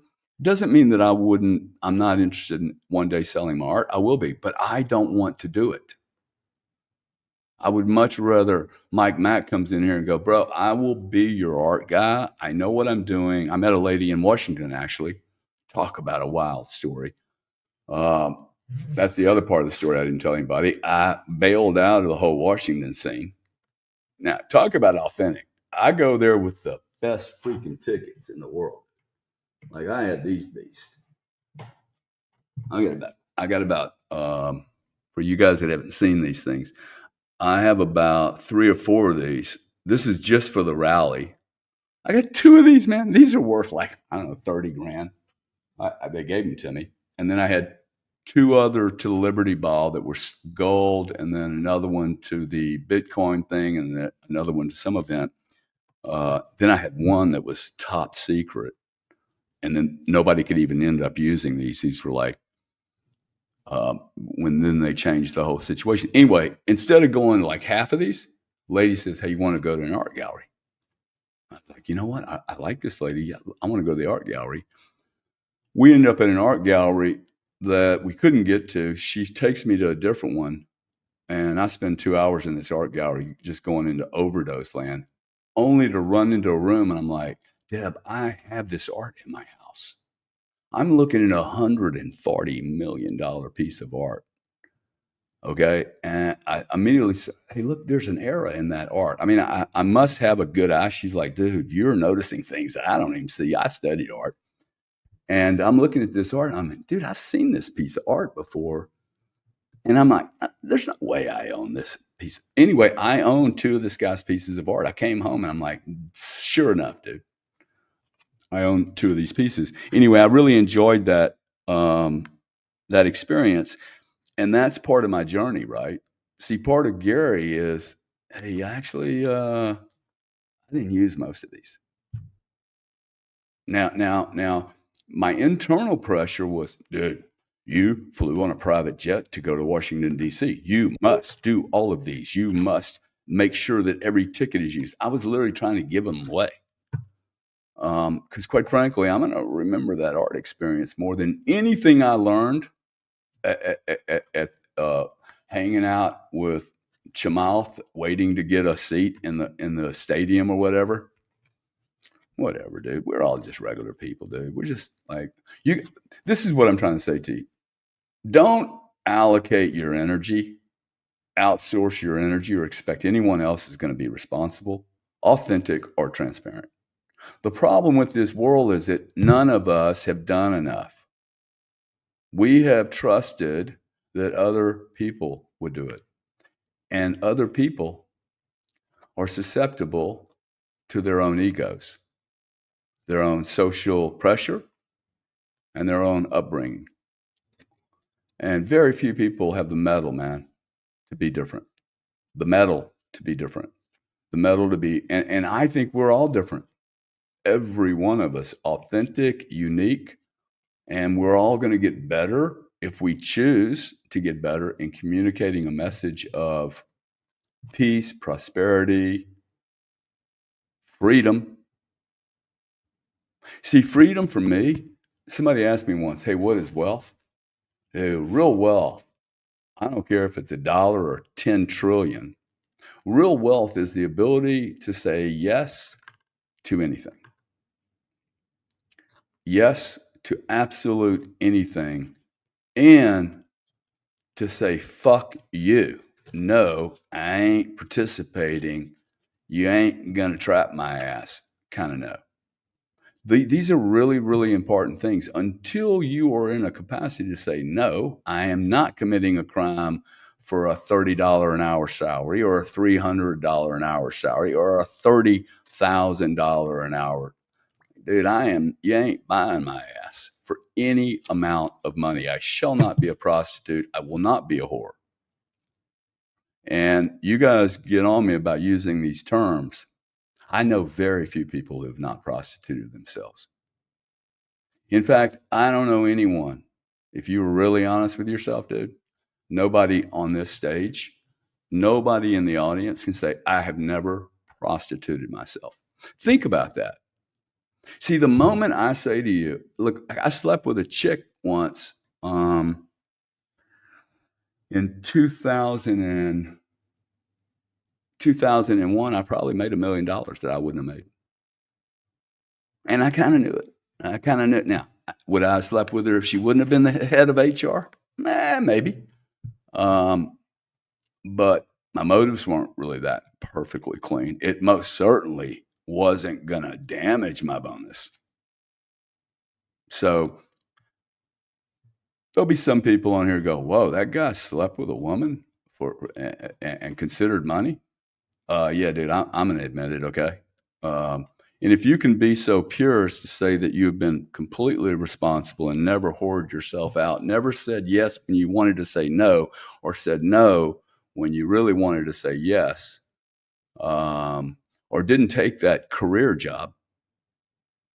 In fact, this is the right age. Uh, I know a lot of people that have made massive career low risk decisions and they're still suffering from that decision. Seriously, okay? And there will be people in this audience. I recognized some time ago that when people really don't like me, first off, if you spend enough time with me, you will come to know that you may not like me, but you will come to know that I am a legit human being. Like I made a decision when I was really young. I'm not going to hoodwink people because I have a great capacity to do so. Like I am a good talker. And with that, by the way, comes responsibility. I have to be careful of what I say, man. Like you go open one of these rooms up. When 5,000 people start showing up, you're like, okay, look, wait now. I don't want to be I don't want somebody to wake up 50 years later and go, oh wow, did you know that MLK had all these things in his background? Dude, I would have listened to the guy anyway. Okay. I didn't expect him to be perfect. I am not perfect. Okay. But I have a responsibility once people start listening to make sure that what I'm saying is accurate. That does not mean that I have to be overly careful. I came in here and said, hey, I made a mistake. I wasn't here last week. And I blew it, right? I was irresponsible. It doesn't mean that I have an obligation to anyone to share every detail of my life. I don't think anybody really even cares to see every detail of my life. What I think is important, though, is that we have a bunch of honorable, awesome, transparent, authentic human beings. Where you're strong, I will be weak. Where I am weak, you'll be strong. And we will do much better for the world if we're less worried about who is the messenger and who gets credit for the message than, hey, wow, everybody got the message. Everybody. And that's including outside the United States. I'm encouraging people right now, dude. I would do anything I possibly could. If I'm living outside the United States, I'd get over here, dude. I'd do anything legally to get over here. I would bend over backwards to get over here. I mean, I would beg, borrow, and maybe even steal to get here. And I think, and hey, there are times when I will do things for the long-term good of my family. I mean, I have a Mexican lady that works for me. She came here illegally 20 years ago. Her son just finished high school, private. Illegal Mexican alien, came here, got legal, has worked for me since they were 17, has been an awesome human being. I have left a stupid amount of US dollars hanging around here, gold and silver. She could have made a ton of money. I've never seen a penny missing. May or may not be the best cleaner in the whole world, but I'm so loyal to people that are in my family. This kid has gone to private school, getting ready to go to college. I'm trying to talk him out of going to college and trying to stick him into politics because at 18, and anybody that's sitting here going, well, I can't be like Gary because I can't buy, a bunch of crypto and I don't know how to build businesses. Dude, Go to work in your local area in any type of politics, okay? Literally, we need to get all these people that are in the middle, we need to get them out. Okay? They are the problem. So don't tell me you can't get a job, a role. This is the most seminal moment in history. If you're an American citizen, there is not going to be a shortage of jobs or opportunities. There will be a shortage of jobs, opportunities, and moments that you can work for great people who are building great things and who can set you up and create an example by which you can do business for 50, 60, 70, 80 years and have fun. I have fun most of the time. And the more I'm committed, the more fun I have. So I'm going to try to end with that. I think just one other thing. I want to just say that the red flags that I look for when I'm watching people who I admire and I'm looking to mentor or learn from, massive insecurity. When you see insecurity, and you'll see it pop out in certain odd ways, when you see lies or falsities, okay, inconsistencies, that's what you're looking for. You're looking for random inconsistencies. Non-authentic people don't have anything consistent they can hold on. They bounce, dude. You see them bounce all over the place. You do not see that from me. Okay? I might be crazy as a loon, but you do not. I am consistently crazy as a loon. Promotion, when people are promoting, okay? Engagement farming is a monster red flag, guys. When you see people using terminology, this is why I don't go to most of these rooms. I refuse to support them in any way, dude. In any way. I'm not going to support this shit. Using tricks or campaigns, scams, and back to inconsistencies. That's all you got to look for. The inconsistencies are the red flag. I'm going to bring a few people up. I have a couple of rules. I've never done the people thing because I get a little worried about this. This is not, what is the word? Secular. Is that right, Mike? Secular. This is, look, I'm awesome if you believe in atheism, Allah, Jesus, anybody else. I don't want to talk about them. What I want to talk about is a church that has no kind of nomenclature, dogma.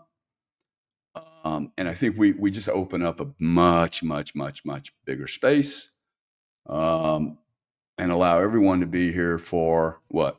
Let's be responsible, transparent, and authentic. I think any Jesus, any Allah, any, the basis was responsibility, transparency, and authenticity. So if we can stick it to that, I'd love to know from you guys, Mike Max in the room, Milko Glossy, I don't know you, so I'll bring you up, Henry Thoreau, and then Stephen Malinek. Now, guys, I don't know some of you guys, so, I'm, let's see, one other gentleman down here. Oh, guys. Okay, if you guys could mute your phones, and we'll start with Mike, since I know Mike the best. If you could mute your thingies. And how's everybody doing today? Good. Thanks for having us up.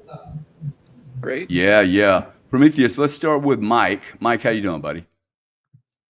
Doing good, brother. How you doing? Just coming into, I saw the stream link on there and just wanted to come in here and give a little bit of support. Listening to some of the things that you were saying earlier, I thought one of the keys that, you were talking about, if you're a bully or if you are bullied or things like that and how that kind of produces kind of who you are and things like that going on. I was thinking, I think it kind of produces a fork in the road, right? Where you either become that or you become the opposite of that. And you kind of get to make that choice. Like, you can choose what it is that you want to do. And just real quick, like 20 seconds, when I was a kid in second grade, I had the epiphany moment that you had in church, right? That it hits you in the chest, right? It's almost like you have an out of body experience. In second grade, my teacher tied me up because I was walking around. I talked a lot, walked around and did all this stuff. So my teacher ties me up in second grade in colored yarn. at the back of the room. All the kids are up at the front of the room doing the spelling contest. And, they're laughing at me, and I'm doing that kind of that gasping kind of, because I'm crying, but I'm trying not to. And I'm like, I can't. But anyway, I was in the spelling contest. And so as each person kept getting eliminated, they kept looking back at me. And what was funny at one point, then they were starting to feel bad, but they kept looking back at me. And it came down to a friend of mine, one of my best friends I still actually talk to quite a bit today. He and I went back and forth, and I'm crying basically as I'm spelling these words out. And I wound up winning the spelling contest. The teacher walks back to me, holds me that little jack-o'-lantern thing. If you remember that, Gary, back in the 70s, we used to have these jack-o'-lanterns, and it was full of butterscotch. I love butterscotch. And she puts it right in front of my face. And I was about to take it for winning. And then she goes, is there anything you want to say to us? And I knew she wanted to say, I'm sorry. But that's when I had that Gary, that out-of-body experience where something went, and I was in the moment, and I knew that I was going to do this. I knew that this was going to affect my life forever.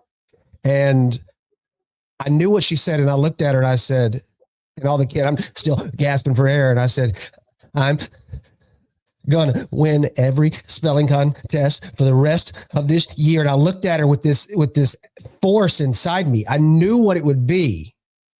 And I won every spelling contest for the rest of that year. And I became a teacher, and I worked for radio, worked for television, I worked for the Rockets, and I had a calling to be a teacher. And I've been doing that now for 20 years.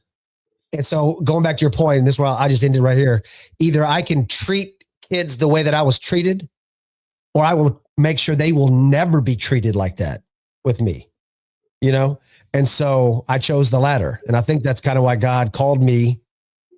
It is a vocation. I think teaching is a vocation. Not everybody's meant to do it. Gary, you're a teacher. I think that if you would have gone to teaching, I think you'd have been a hell of a teacher, So anyway, that was just my little story. I kind of vibing with a lot of the things you were saying though today. Yeah. Thank you, man. It's interesting because one of the things I've been very critical of is teachers. And that's one of the things that's kind of led me to this. And when I'm communicating on these spaces, remember, I only came on this stuff a couple of years ago, max. I didn't like it. I mean, I knew Clubhouse, and I'm like, bro, there's no chance of me supporting this fucking roadshow. This thing is like, you guys are crazy. I would have bet $1,000 million it wouldn't have survived. It was so toxic. And quite frankly, that's one of the indicators, okay? When an arena is that toxic and you keep showing up to it, dude, there's something wrong with you.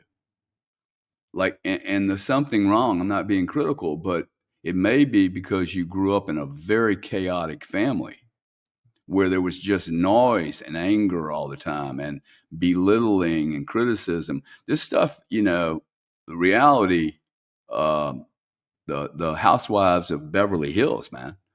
I mean, people laugh when I say this, but go look at how many people watch those shows. Okay, extremely toxic.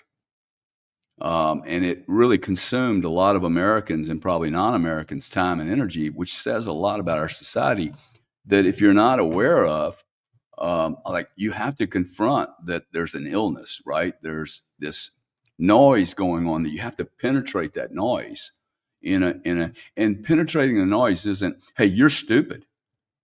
You can't do that. Right. You got to bring people in and they become comfortable with new data. Henry, good to have you, buddy. How you doing? And welcome to the room. Thanks, Gary. It's really good to see you, man. It's been a long time. And Mike, as always, man, I'll never forget when you first brought me up, Gary. It was like 7,000 people and Mike was there and you beat the hell out of me for XRP, man, my position. We killed it though.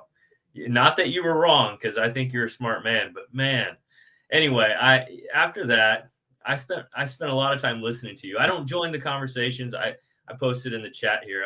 I don't like to, it's hard for me on X. I spend a lot of time alone. So we do small groups, like people that follow me. And, but it's hard. It really is. There's a lot of pressure when a lot of people I don't know how you guys do it, to be honest. I can't do it. And so I withdrew, even though Gary had given me so much, so many followers, came to me after Gary's show. And so some of them I became great friends with. We trade all over the world. Prometheus and I, we get together, and from London to Laos to Canada, all because of Gary. And so I just want you to know that, Gary, like, when I know we're in a world where money is how you attribute success, right? And I do that, right? Like, we have to do that to some degree. But when you're doing this, you gave me a voice. You gave me access to people that I wouldn't have.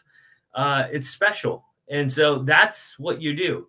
And, maybe you don't see it from that side because you're not us. But anyway, that's how I see it. I just wanted to show you my support and let you know how much I love when you come out and do these kind of confessionals. That's how I kind of see it. So thanks a lot, man.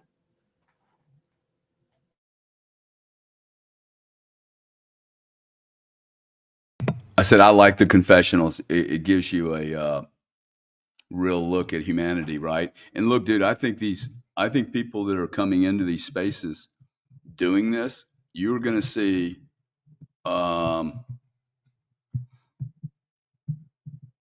lot of people not survive this. This is very, very different type of work. I think people that have come in here with a bad motive, they all get smoked out. You can't survive this type of scrutiny. It's just too heavy. Especially if you're doing it regular, the inconsistencies will show up and you're going to get just obliterated. And then you're going to find out how many people have very little content. And that's not right or wrong. It's just like at 28, I had no content. I could not have done this. And so there's going to be people with content, and then there's going to be people that know how to interview content holders. And they're different people. And many of the people that have the content will not want to do this. Now, the reason I'm doing it is because I can stay in total control. And I don't I've never done this church thing because I didn't want it to get churchy, I want it to be inclusive, not exclusive. I don't care if you make $3 or if you make 3 million, 15 minutes, baby. It's, hey, you have a soul. You are the soul. You're an entity. You're here for a reason. I don't think people are just showing up on these spaces by mistake. So why wouldn't we embrace that a little bit? The reason I'm bringing all this up, I think that the buyer has to be very wary of what they're doing and who they're listening to. This, to me, I mean, Trump would do very well just go, hey, dude, it's buyer beware time. Buyer beware, caveat emptor, just like when I was growing up. And what would be very helpful, of course, is that we get away from all these different rules. There should be one rule for anyone providing anything on the net, right? And if you charge for it, there's a rule. There's a refund rule. There's whatever rules. There's one set of documents. This is how we all operate. This is how we expect you to operate. I think we're going to get there. We just need more and more people showing up. And no one should be, I wouldn't put people in boxes. Like Henry, you say, hey, it's too much for me. There's no shame in that. It's just like, yeah, it's a different deal. Most certainly we need a lot of people, though. Like, we need the people that can do the space, and then we need the content provider. We need both of those because we have a shortage of authentic human beings. Prometheus, what do you think, man?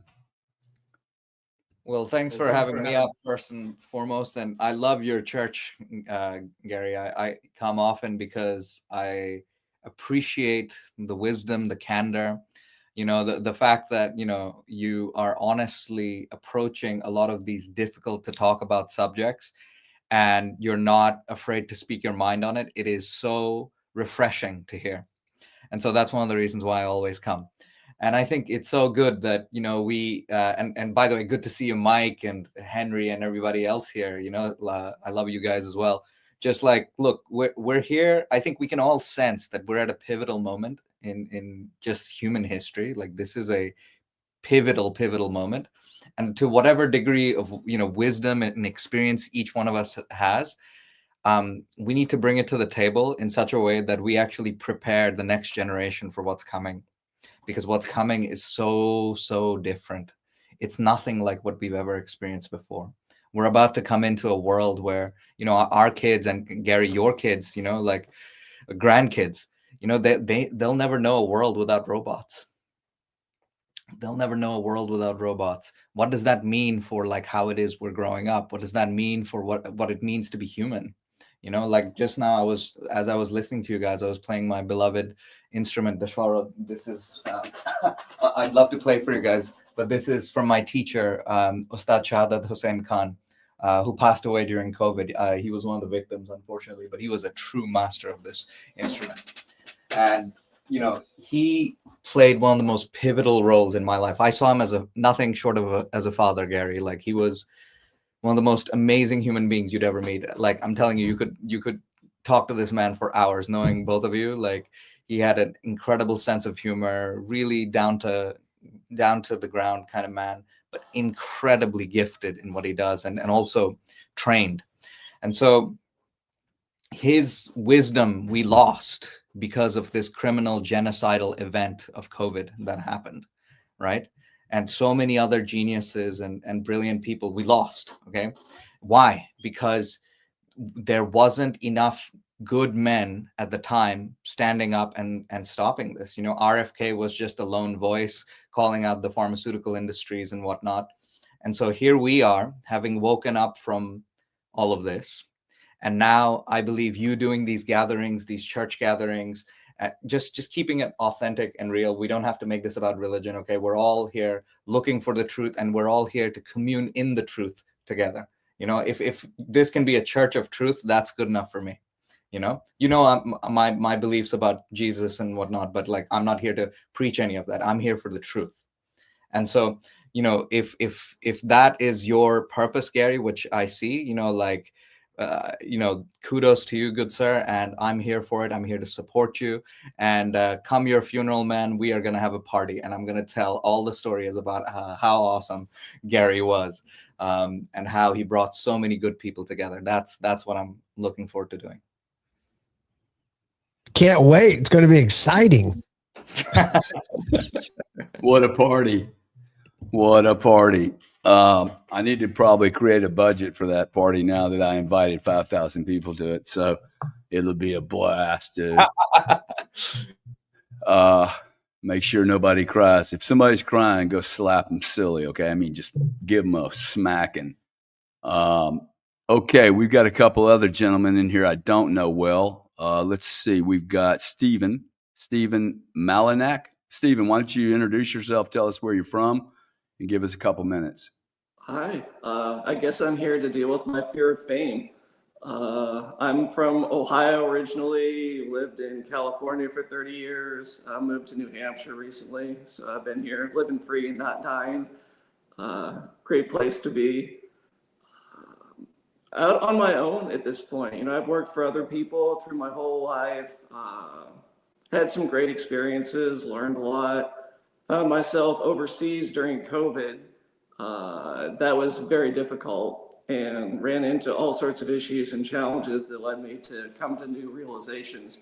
One of these things I came across, I think it was a book called Falling Upward, where you reach a point in your life where you're challenged, and it's like, what am I going to do with the rest of my time? And I'm, this close to the financial freedom thing. We'll see how all that goes. But I've got a bunch of time left. What am I going to do with it?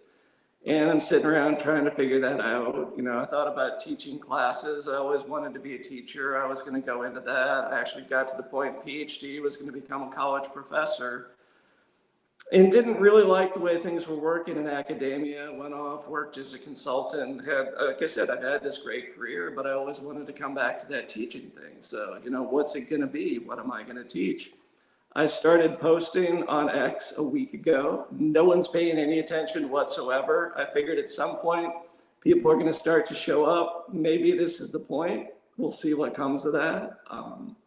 Kind of curious to hear what people are interested in. Thinking of putting together kind of a survey of stuff that I know, what's most interesting.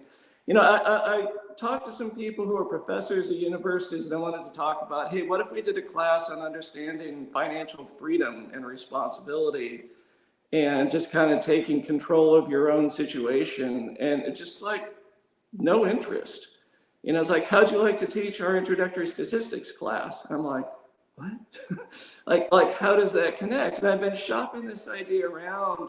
You know, I came from like the very low end of that middle class curve, and I moved to the other end of it. And I'd like to teach about that, but like, where do you teach that? Like, where does that happen? It's not in the schools. I mean, there's some books, there's people who've done pieces of it. And I've got my own unique view of how to put this together, but, you know, where do you start? How do you get that out there? And at this point, well, I think I'm ready to dive in. Well, welcome, Stephen. You've most certainly dove in at least to one pool. If you guys aren't following this guy, follow him. Let's see if we can support him. Now, Stephen, it'll be up to you to fuck it up. So these guys will follow you, but they will be expecting great consistency and honor from you. Look,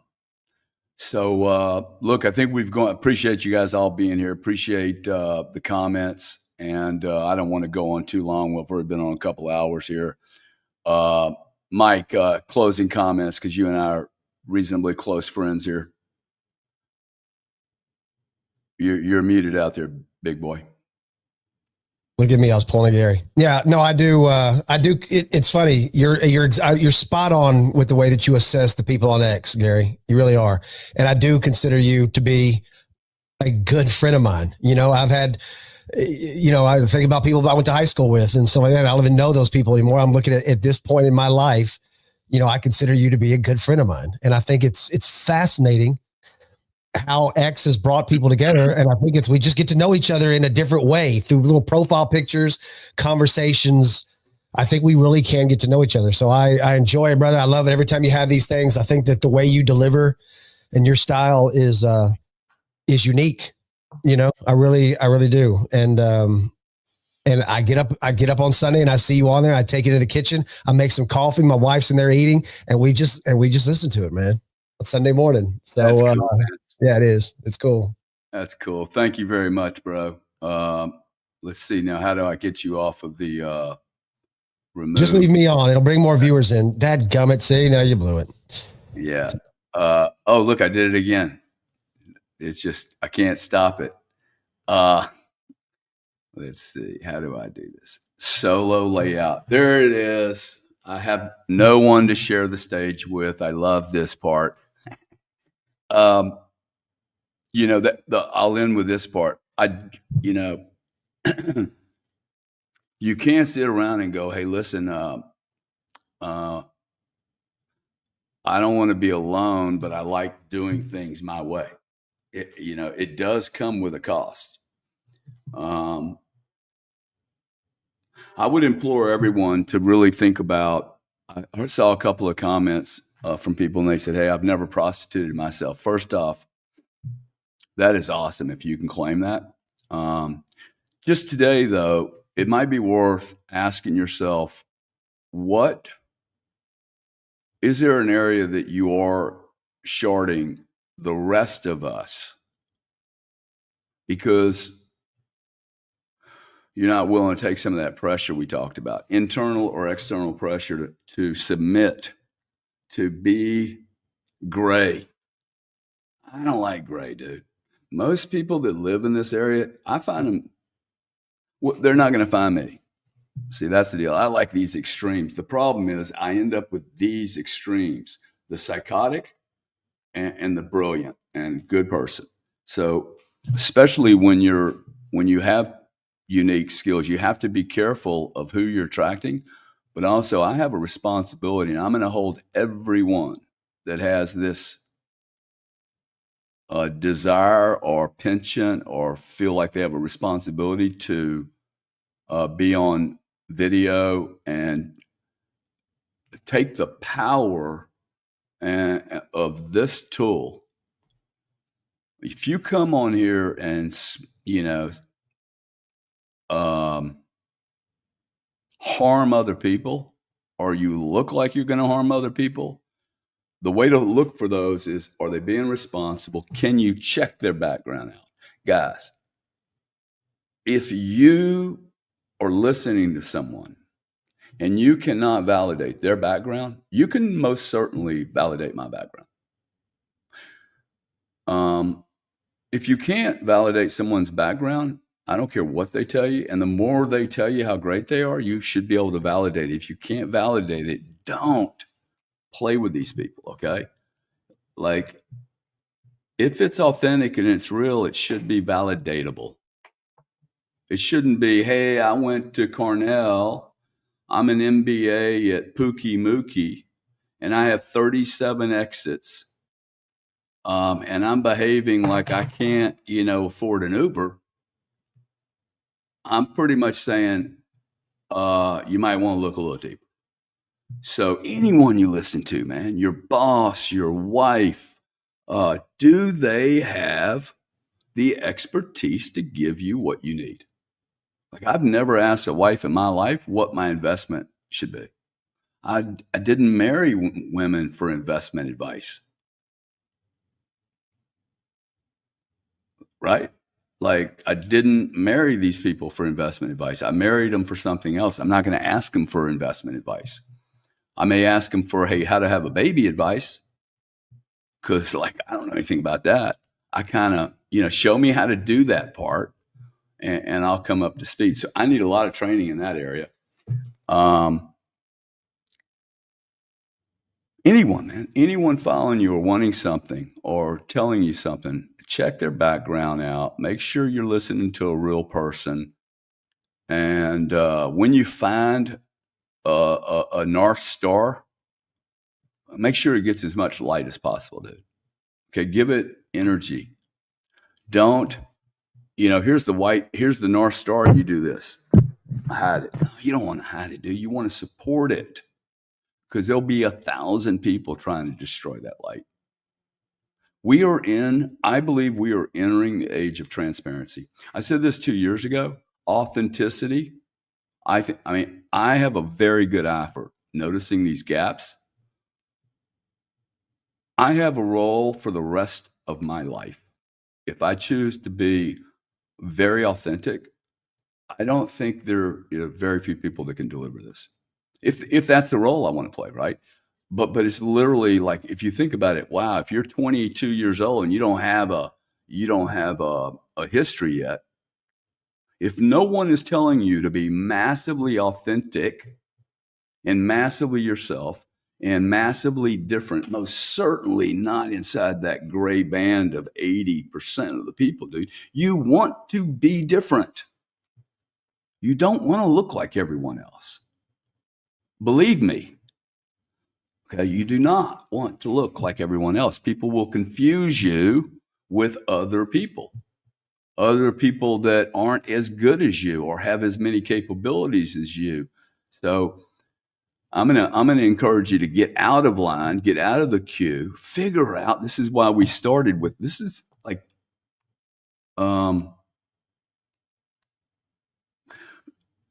should probably write a book. Just follow the bloody program we've been going through from the first Sunday. Because if we started at I am, and guess where we are, dude? Responsibility, transparency, authenticity. And I keep telling you guys, I don't know why I'm doing this. The only reason I know why I'm doing this, I've missed spaces before. I never felt guilty.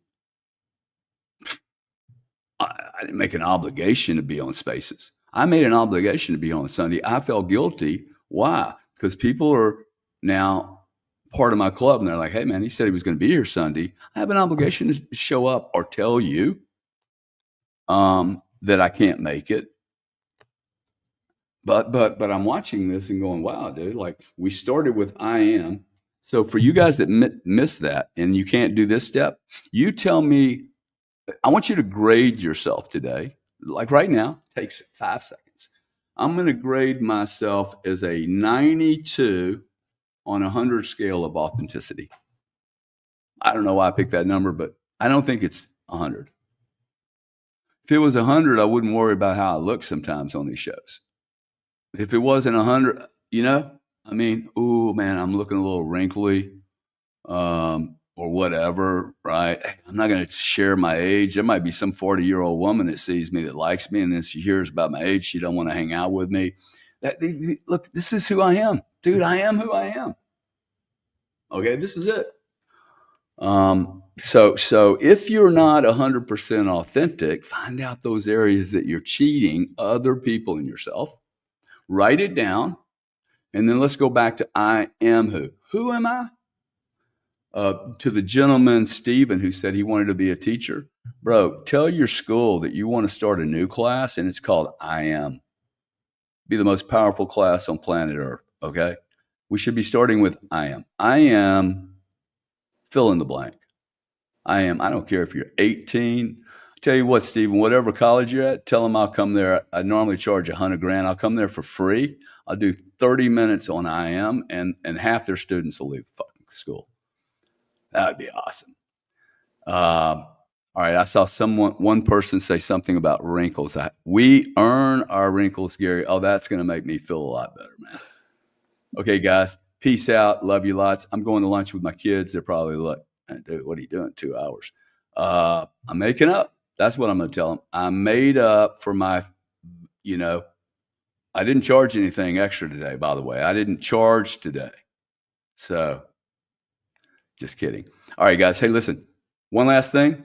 Y'all know what you need to do. Who knows what to do? 6,210 people minus one, because I've already done my part. 14 now. Must. This is the cost of this church. Within 12 hours, in fact, within 11 hours and 13 minutes by midnight, you need to go do something really, really, really nice for someone and take 0 credit for it. Can't write it down. If you can write it down, put it in a little box that you can't look into. You can't share it with anybody. You can't share it with your wife, your girlfriend, whoever. Preferably do something nice for somebody that's not so easy to do something nice for. Send some money to somebody, buy somebody a dinner. Dude, there's a lot of ways you can help people. Okay? Help another human being, take no credit for it.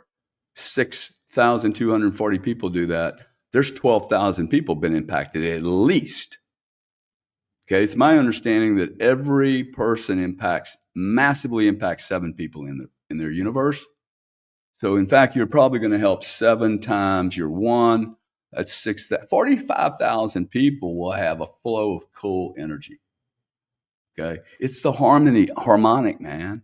The harmonic, dude. We get a nice positive harmonic going. The evil, the lies, the lack of transparency, the inconsistency, the lack of responsibility, and the authenticity, they will be removed, and you will see the sprouts of a transparent world where we're supporting each other will blossom. I'll leave it with that. You guys have a great day. Repost this stream if anybody can be helpful. I will be here next Sunday at 10:30 a.m. on our regular schedule. You guys have a great day. And you, Gary. Thank you so much. Thank you, guys.